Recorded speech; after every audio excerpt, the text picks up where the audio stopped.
Luasnya lautan dan samudera memungkinkan di dalamnya dihuni sangat banyak makhluk hidup.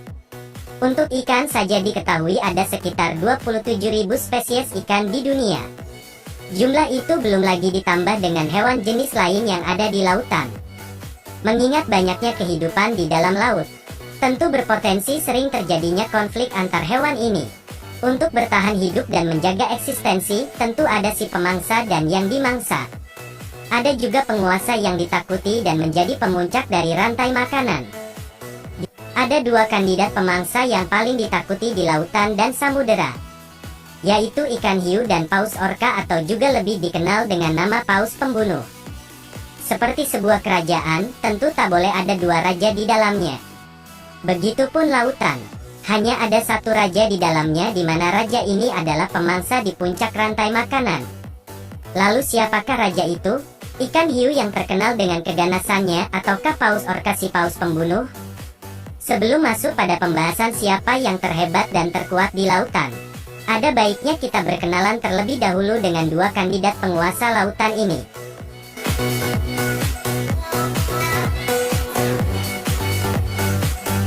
Kandidat pertama ada hiu putih si pemangsa dengan 300 gigi tajam layaknya gergaji.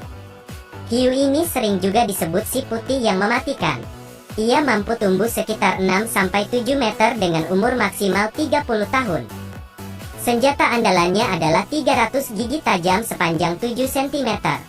Tak heran bila hiu putih sangat ditakuti, baik bagi hewan di lautan dan juga manusia. Di kandidat kedua ada paus orca atau juga sering disebut sebagai paus pembunuh.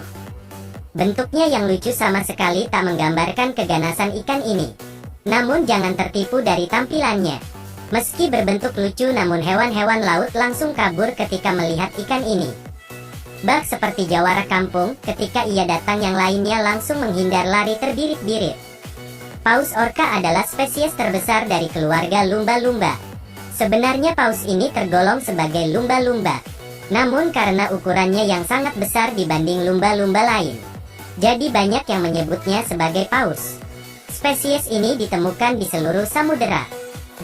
Lalu apa yang akan terjadi seandainya dua pemangsa ini saling bertemu? Faktanya jika bertemu dengan paus orca, hiu putih justru lebih memilih kabur dan menghindar. Namun dalam beberapa kasus, hiu tak sempat menghindar dan justru harus tewas dimangsa.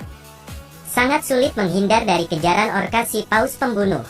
Orca selalu berburu dalam kelompok besar dan hewan ini juga terkenal cerdik. Karena sering berburu dalam kelompok besar, tak jarang ada yang menyebutnya sebagai serigala laut. Para peneliti menyebutkan paus orca lah sebagai pemuncak rantai makanan di laut. Hal ini tentu bukan tanpa alasan, mengingat banyaknya kejadian pertarungan ikan hiu versus paus pembunuh. Dan pertarungan ini berakhir dimenangkan oleh paus pembunuh. Para peneliti juga sering menemukan bangkai hiu terdampar di pinggiran laut. Dan rata-rata hiu mati dengan luka parah bekas gigitan. Tak heran bila hiu menjadi alternatif santapan lezat selain singa laut dan ikan-ikan lainnya. Ditemukannya banyak bangkai hiu di Afrika juga menjadi fakta mengenai keganasan paus orca. Di mana bangkai ikan hiu di Afrika ditemukan dalam keadaan tidak utuh dan organ dalam hilang. Setelah diselidiki ternyata di area tersebut sedang berkumpul paus orca. Hiu yang tak sempat melarikan diri pun harus tewas menggenaskan. Hiu yang selama ini disangka sebagai hewan menakutkan, justru menjadi santapan lezat bagi kelompok paus orca. Sederetan fakta pertarungan hiu versus paus orca ini menjadikan paus orca lah sebagai raja lautan dibandingkan hiu. Belum ada kasus paus orca menyerang manusia seperti yang dilakukan hiu. Bahkan ada beberapa paus orca yang berhasil dijinakkan dan menjadi paus pertunjukan yang menghibur bagi manusia. Sekian fakta tentang siapa yang terkuat dan terganas di lautan. Dan sudah pasti paus orca si pembunuh lah yang menjadi jawarannya.